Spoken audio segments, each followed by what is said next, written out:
Earl Thomas took to Twitter after his season was cut short by a nasty leg injury in Week 12, Dylan. Back on December 4th, he tweeted, "This game has been so good to me, no regrets. A lot is running through my mind, including retirement. Thanks for all the prayers." That face in his Twitter picture right there was a lot of our faces upon reading that tweet on December 4th. Well, we can close our eyes a little bit and relax. He appears to have made up his mind on his future, tweeting after the Seahawks lost today, "I'll definitely be back next year." Do you expect to see Earl Thomas out there next season in that Legion of Boom secondary? Yeah, I mean, yeah. He said it? Yes.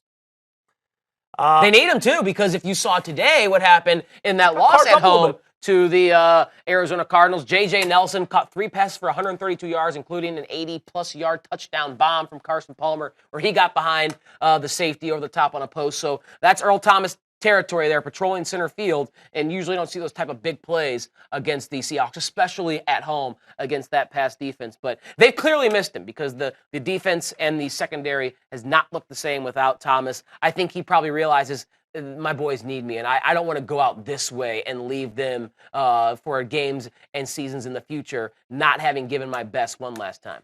I didn't need this tweet to think that he would be back. I think after I read that tweet on December 4th, we were working that night. I covered, the gruesome nature of the injury.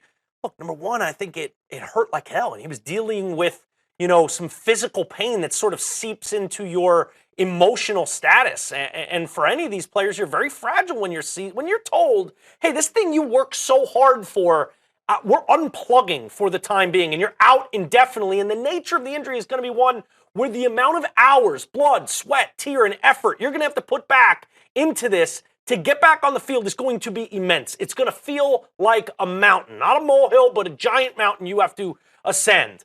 Players are like, damn, this sucks. I don't know if I want to do this anymore, man. But it's very reactionary. It's very in the moment that you feel like, I don't know about all this. People do it all the time, whether it's with relationships or with a job or with anything in their life.